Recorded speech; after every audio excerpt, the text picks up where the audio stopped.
And now it gives me great pleasure to introduce to you a gentleman from India who is, you've heard Art Ortega all morning long talking about Eugene Krishnamurti, who is been called by the San Francisco Chronicle as the Don Rickles of the Guru set.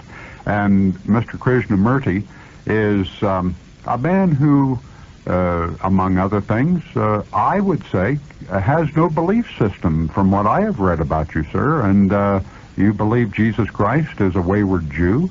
Am I being unfair? Not really. I think I used the word he was a misguided Jew. Misguided Jew. All right. Well, that's worse. That's worse. I suppose. But do you not believe in God? You see, you are throwing a direct question at me, but my answer would be, God is irrelevant. He is irrelevant. Irrelevant. Whether God exists or not, we leave it to the theologians to discuss that question and thrash it out for others. But I do not think that there is any power outside of this human being. In other words, the power is within ourselves. Is the same as the power that is there all around you. You are the expression of the same energy. You know? So that does not mean that man is superior to all the other species on this planet. And one fundamental mistake that our culture has done to mankind is to make us feel that we are superior to all the other forms of life, and that we are here on this planet for grander and nobler purposes other than all the other species on this planet. And the whole world is created by whom? We leave it to those people who are interested in establishing whether it is created by God or the whole thing came out of some dust and hydrogen atoms and pebbles. Mm-hmm. We leave it to them. But we are not created for any grander and nobler purposes other than the other forms of life on this planet. And it is this belief that is put in there by our culture, society, or whatever you want to call it, is responsible for all the ecological problems that we have created. All right. Now, if that is the case, yes, then why is it that are we always going to have wars? Are we always going to fight with one another? When I say we as human beings. I understand, because we believe in something. And unfortunately, you have to believe and need to believe. And naturally, there is somebody else who believes in a totally different thing. So beliefs separate us.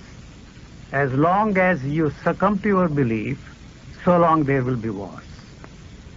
We are not going to have peace on this planet as long as you try to create peace on this planet through wars. So, you realize that it's hopeless. I mean, is that what you're saying? You hope that somehow through wars you are going to create peace on this earth is just a belief and a hope, and man lives in that hope and dies in hope. All right, what about this culture? Let's talk about the United States. You are from India. You are from I have known the United States for almost 40 years. Yeah, but you are from an area that I have great respect for because the Indians seem to me, to the Eastern Indians I'm talking about, seem to me to have a peace about them that we certainly don't have in this culture. You certainly do better when it comes to eating. You don't abuse the body that we Americans do.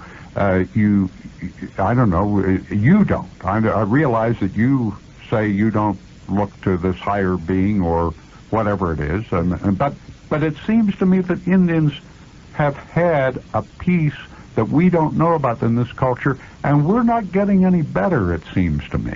Now, I'm afraid I cannot share all right, your feelings about Indians. I'm not here to say anything about India, good or bad.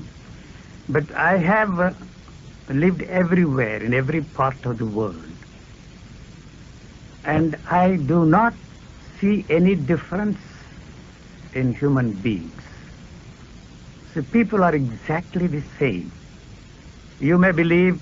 But don't Americans have an arrogance about them that is not found in most parts of the world? Well, they have every reason to be arrogant because they have created this extraordinary country which is becoming a model for the rest of mankind. But I am one of those who believe that I do not see any freedom in this country. And I don't care one way or the other because I am not interested in freedom of speech. Why? If people tell me that what you are saying is not acceptable, I will stop talking. You won't fight for the opportunity to say what you believe, what you think? So you believe in something, I believe in something else. And you believe that your way of life, your way of thinking should be the way for the whole of mankind. And the communists believed in their communist ideology to solve the problems of starvation on this planet. And the Americans believed that their system of government, or democracy, or whatever you want to call it, is the solution, the answer for the problem of starvation. And both of them end up in the war with the most destructive weapons to solve the problem of starvation on this planet. You know, all those who come to visit me sometimes, thousands and thousands of people have passed through the portals of my residences in India, in Switzerland, in the United States, in Australia, everywhere. And after eating a 5-course meal, they want to discuss the problem of starvation. It is absurd and ridiculous because they are not the ones to discuss the problem of starvation. The starving man is the one who has to discuss the problem of starvation. And we blame it on this system, that system. But we forget the basic thing that we are responsible for the problem of starvation on this planet. This planet is an extraordinary creation. Everything is here. It's such a beautiful thing. But why should people starve if what they say is true? That as it is, without the help of technological help, you can feed 12 billion people. Why 3/4 of the people on this planet are underfed? That's my question. I don't have any answers. Individually, there isn't a damn thing, excuse my expression, to solve that problem. Collectively means war. Your way and my way. Your belief and my belief. So you ask me the question, the fundamental question, do you believe in anything? The belief separates me. Mm-hmm. You believe in God? I say I don't believe in God. I'm not saying that I believe or don't believe. That is not really the answer I should give. But the moment I say that is irrelevant, you either put a label on me and call me an atheist or an agnostic or this, that, or the other. That's the end. In any conversation of this nature, the one who is asking me questions and the one who is trying to answer the questions end up in a situation where that man says that is your point of view. And I say that is your point of view. What makes you think that it is your point of view is better than my point of view? So you are more intelligent than I am. You are more logical than I am. You are very rational than I am. You use that logic, rationality to convince me and see that I accept your point of view. That's all that is there between the two individuals. It's a schoolboy's debating society.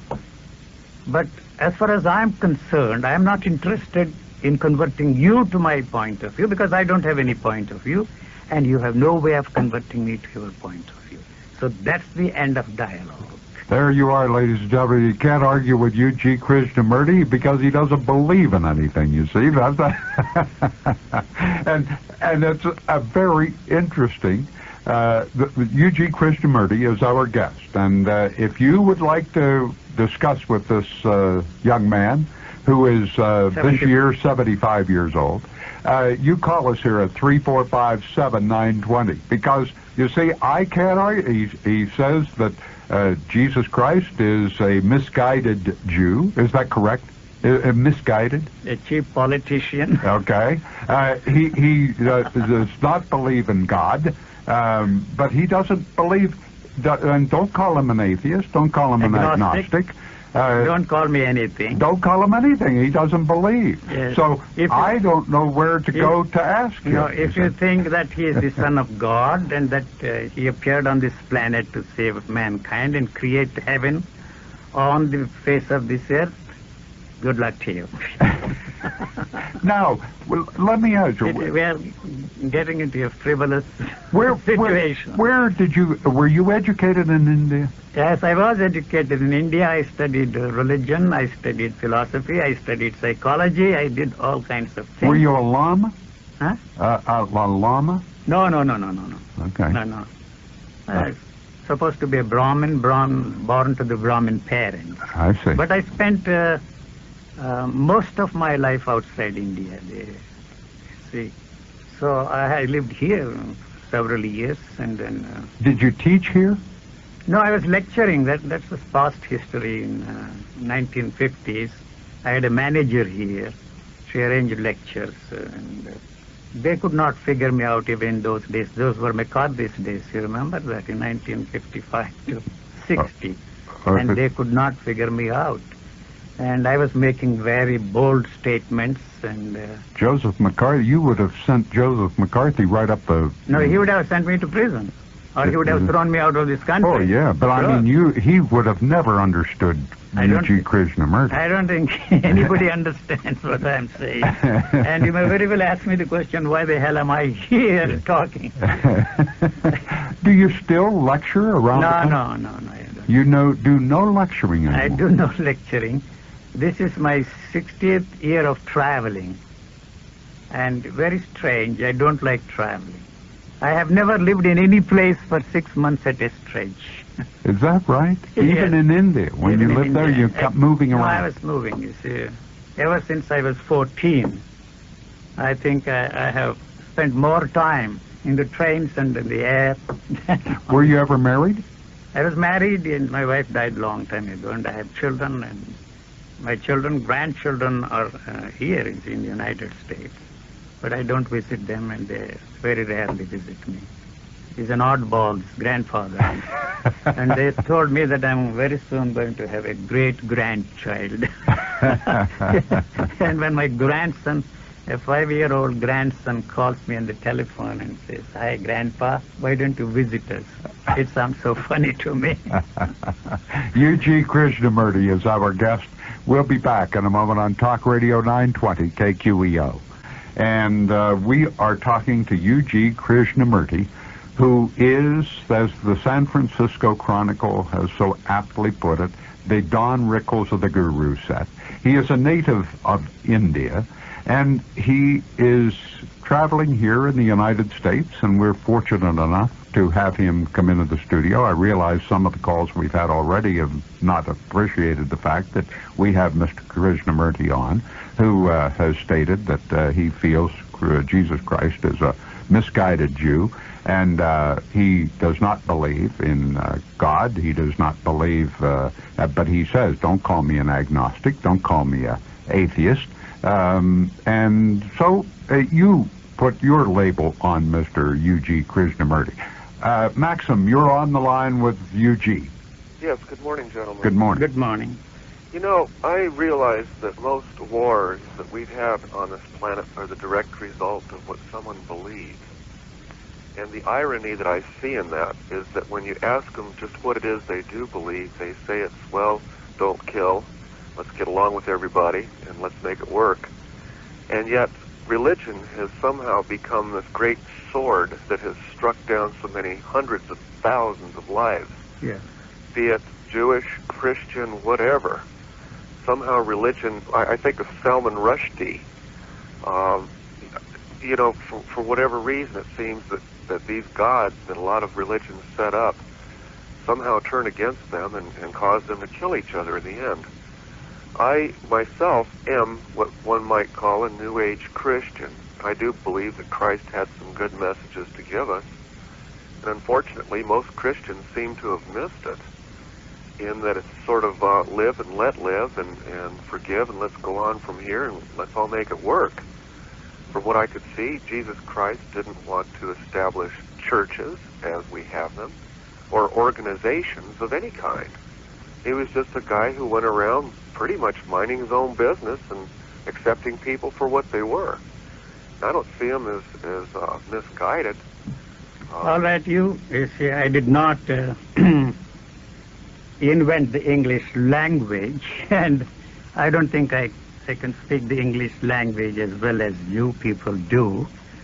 But if we go into that subject, whether he is misguided or not, there is no end to this kind of a thing. But don't forget one thing, that in the name of love thy neighbor as thyself, far more than you can imagine, people have been killed than all the recent wars put together.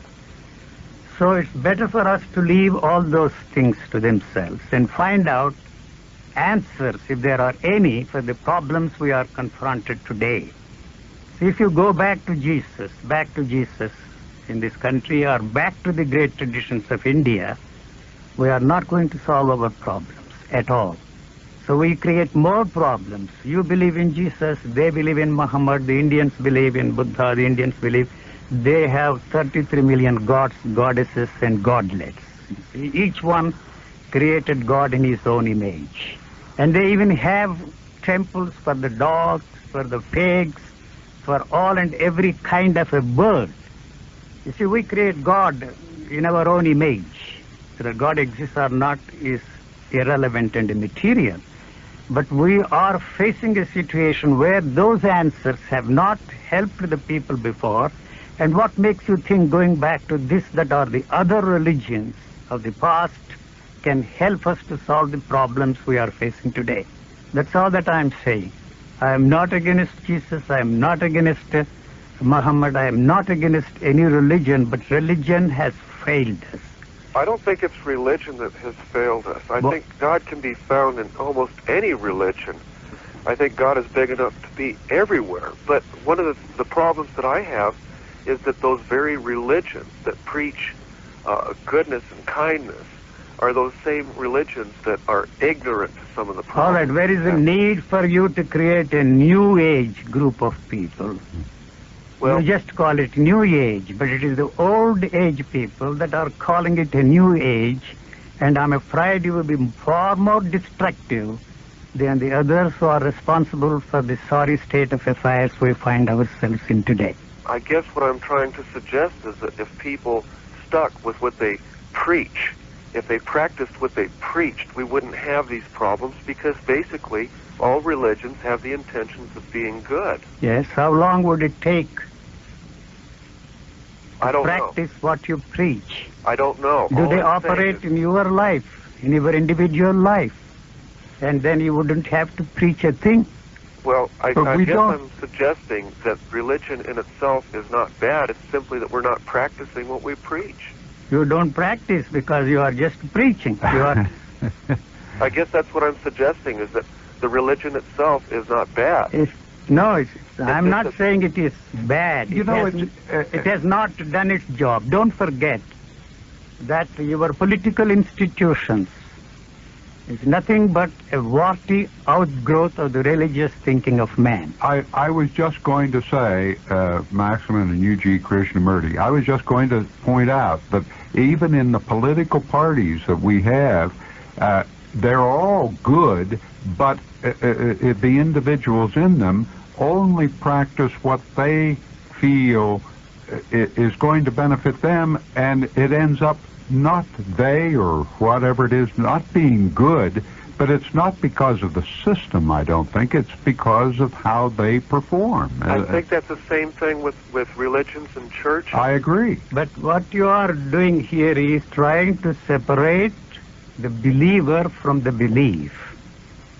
I guess what I'm suggesting is that to make Jesus look bad No, we forget it. isn't a very good thing. All right, you see, you make somebody else look bad because you believe in Jesus.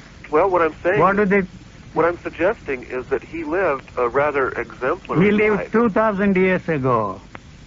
So What good has it done to us?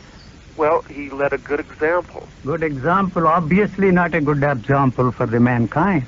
Well, It messed up the whole mankind and the problems of mankind. no, obviously he had problems with mankind himself. Yes, he who blames the followers, you just forget that man.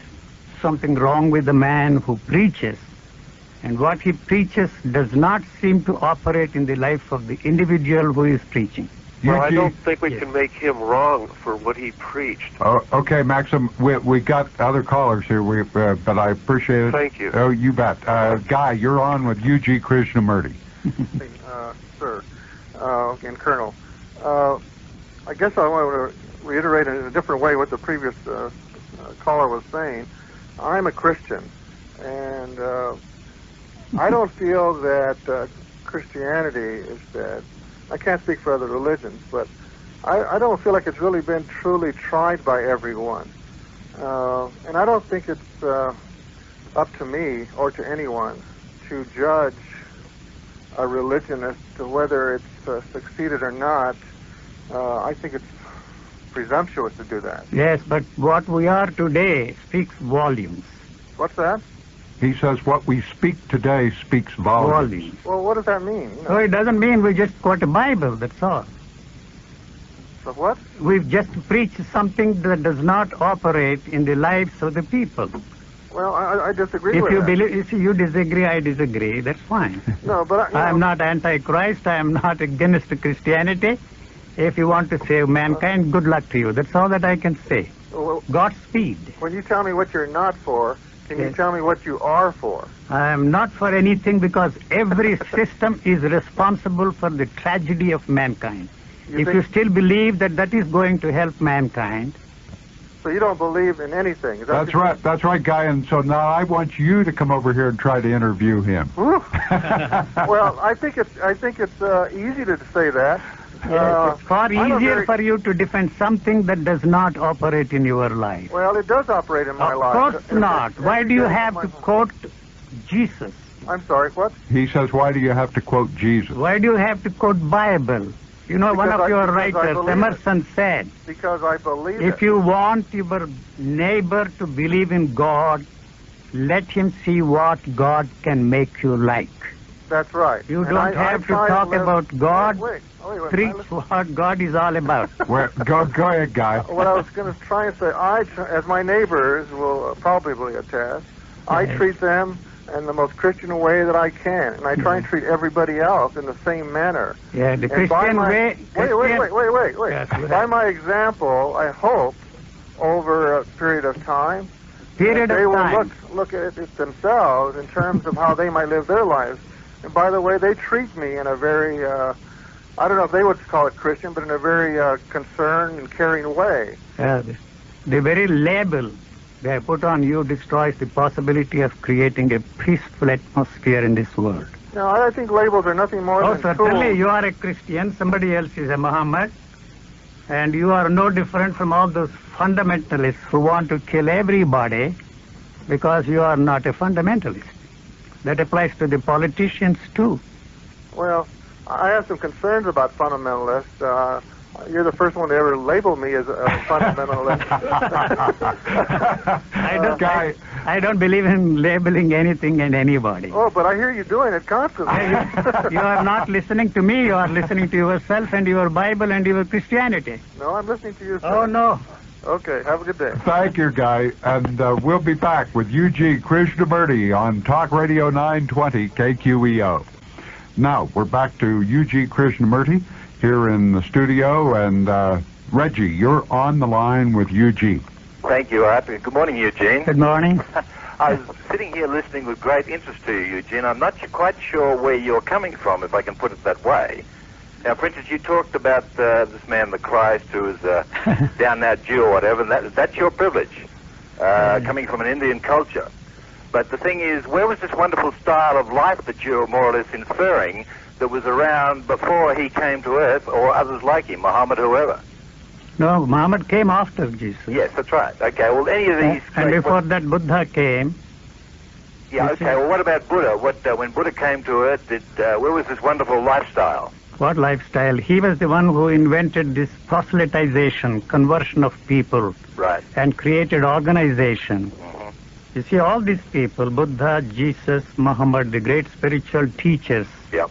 who have created these tremendous institutions, would have remained simple cults if it were not for the fact that we use them as instruments of power. I agree. So I'm not against Jesus. I'm not against any of these great teachers of mankind. Right. Unfortunately, we got on the wrong track. Yep. So, but religious thinking has no answers that we are facing the problems of mankind today. I agree. That's all that I'm saying. If you think that Jesus is the panacea for all the evils to which the world is a prey today, good luck. But don't kill people in the name of Jesus, or in the name of Muhammad, or in the name of Buddha.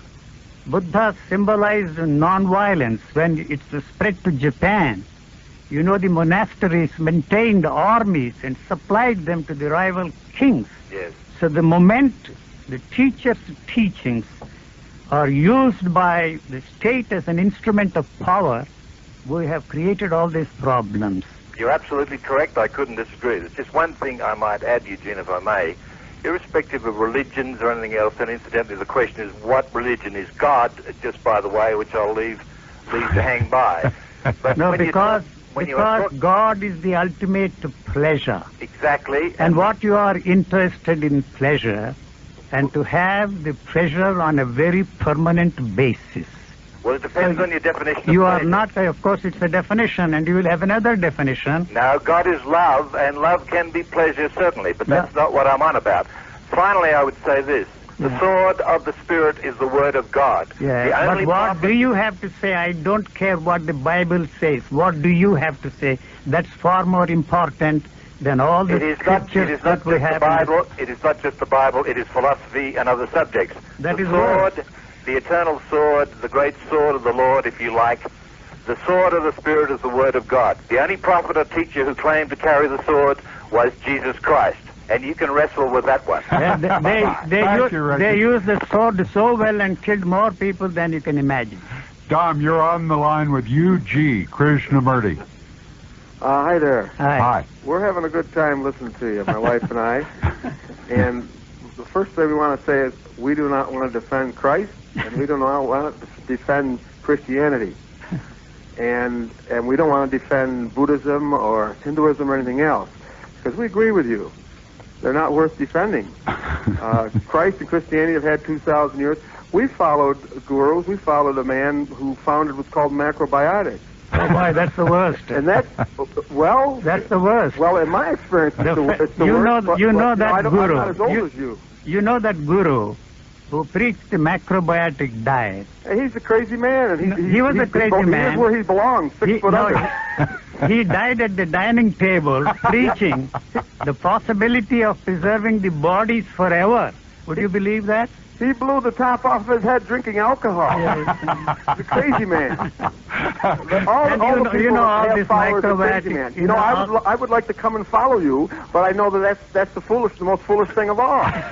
I just need to know who I am in myself and to believe in myself and believe. I don't have to say there's a God, and I don't have to say it's Christ or Buddha or anybody else. No, that question which you are posing yourself, who the hell you are, that's the beginning of your misery, because there is an assumption that there is something, the nature of which you do not know, and you are going to find out one day. The nature of what we do not know, to accept the unknowable. There are certain things unknowable for us. Yes, but the assumption... People call up and they want to defend Christianity. That's all they got in their mind. The first man was very nice and calm about it, but it added up to the same thing. His bottom line is, he's right, his belief is right. They all miss the point. If they heard what you said in the very beginning, they know what you said.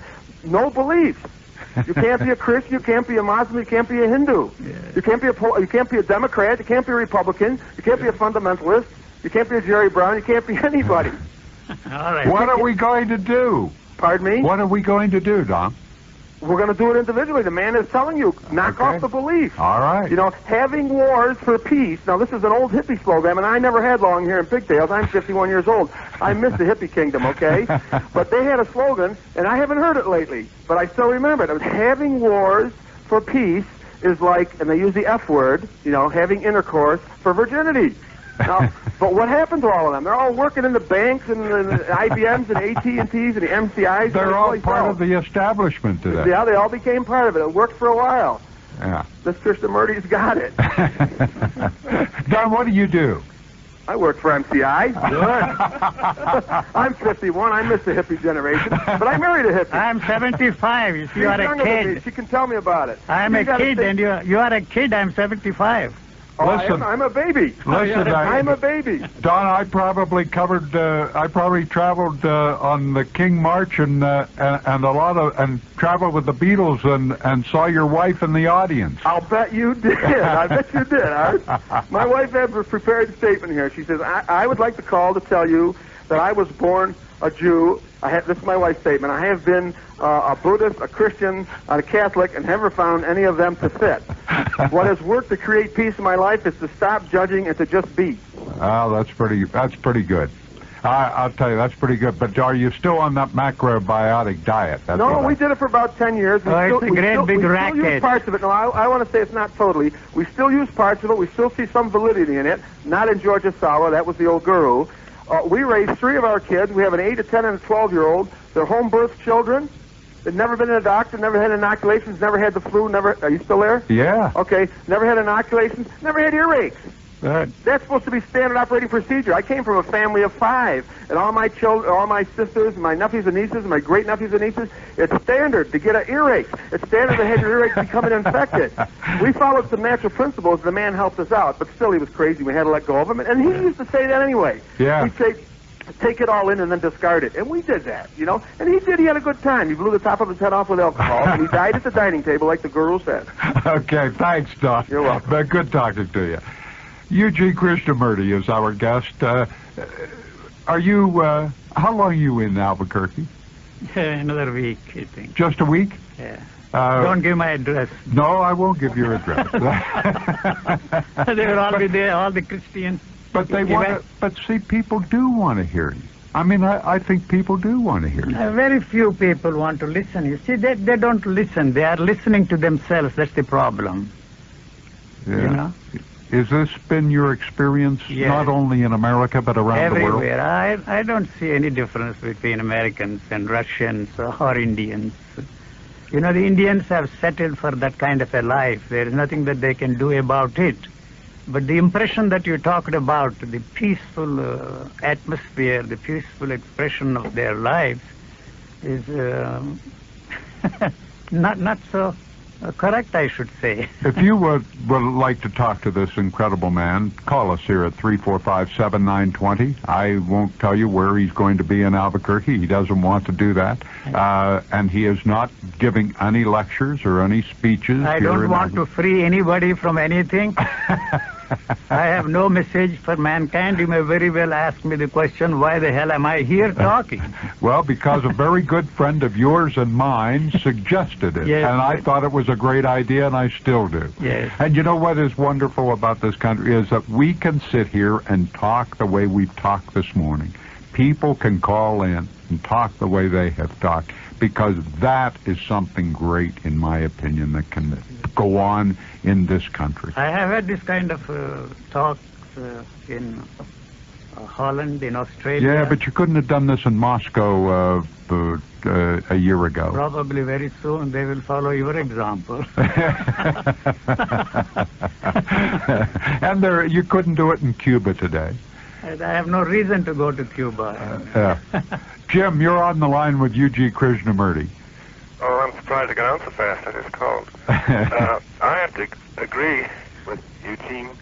Eugene. No, it's UG. Okay, Eugene. They call me a useless guy in India. Oh, is that right? I'm no use to anybody. I'll bet his first name is Ulysses, but he won't admit it. No, go ahead. Well, you go ahead with your question. Well, I didn't have this planned out, but it seems like the human species requires something to believe in of any particular faith.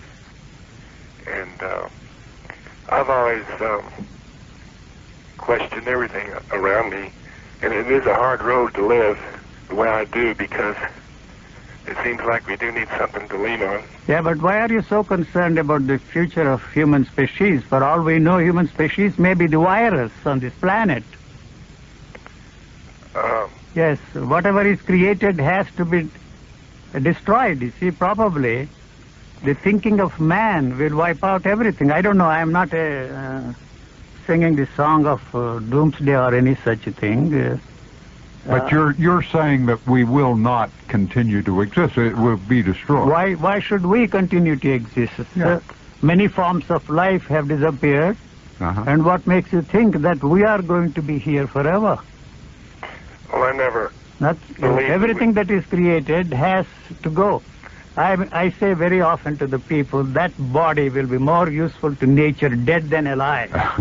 Okay. I believe that it's a shame that we couldn't go on forever, but it seems like we're incapable of dealing with these problems. Yeah, because it is the belief that will blow us all to pieces.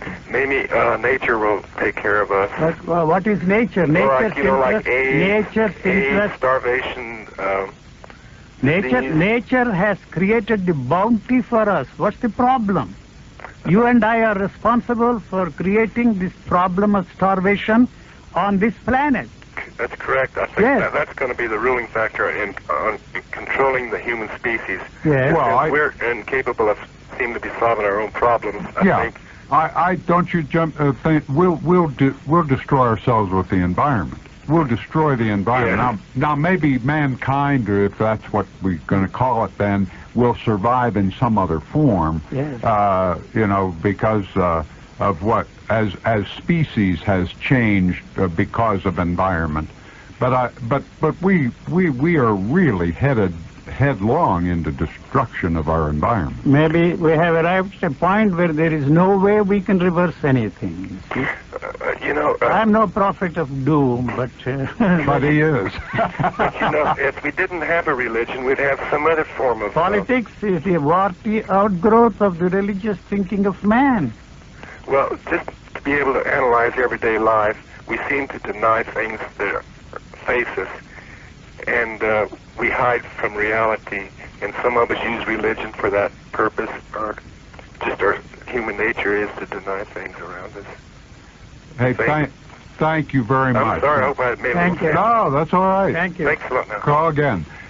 We'll be back with Eugene Krishnamurti in just a moment on Talk Radio 920 KQEO. And we're with Eugene. It's not Eugene, it's U-G. U period, G period. What's that stand for?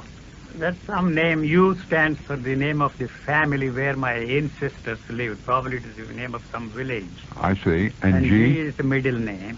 Okay. And Krishnamurti is the personal name, Christian name, or whatever you want to call it, because in that part of India, the given name, the personal name is more important than the family name. Okay. Well, Eugene Krishnamurti is our guest. And what do you think about... we call this the land of enchantment here in New Mexico. What do you think about that? Now, I am staying here, and New Mexico is my host state. I can't say anything nasty about it. Oh, you can on this program. I won't tell anyone. The moment I saw that, you see, New Mexico welcomes, and the second line, the land of enchantment, I said to myself, if this is the land of enchantment, oh my God... Why they are telling me that this is the land of enchantment? Every nook and corner, you see a sign. This is the scenic view. They are trying to educate me. I'm not saying that this is not a land of enchantment. It is not that has brought me here. And another thing that you should not be so proud of is that don't forget that it was here in this state that you laid the foundation for the nuclear age. Yeah. What it will do to us and where it will move us all, in what direction we will all go is anybody's guess. So I'm not anti-bomb or any such thing. As far as I'm concerned, hydrogen bomb is an extension of the policeman. You see, are you ready to do away with the policeman? We are not ready to do away with the policeman. So you are not going to do away with the hydrogen bomb or cobalt bomb. Probably you will explode more bombs than we know of. And John, you're on the line with Eugene Krishnamurti. Mr. Krishnamurti, I understand that you don't believe in religious or philosophical doctrine, and I agree with you, but I'm just wondering about, things like man-made law, justice, freedom, equality, things like that. Could you say that... Don't you think that they are all the extensions of the same religious thinking of man? Are you saying that there's a universal truth? No, I'm not saying it's the universal truth. There is no truth as far as I'm concerned. What was that? As far as I'm concerned, the only truth I know of is a logically ascertained premise. Other than that, there is no such thing as truth. Okay, a logically accepted premise? Ascertained, or whatever word you want to use, premise. That's all that is there. So you believe in critical thinking, then?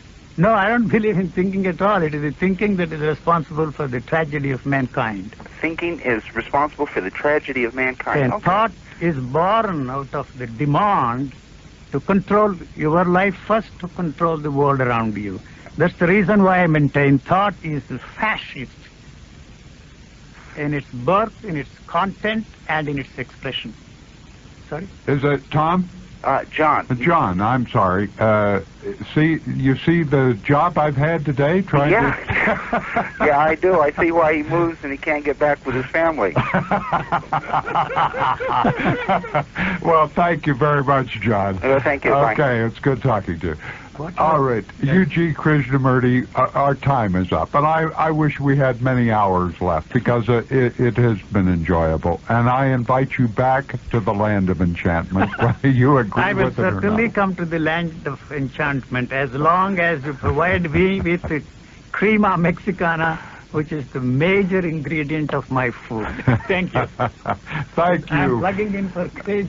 And there you have it, ladies and gentlemen. Eugene Krishnamurti, who, as the San Francisco Chronicle so aptly put it, is the Don Rickles of the Guru set.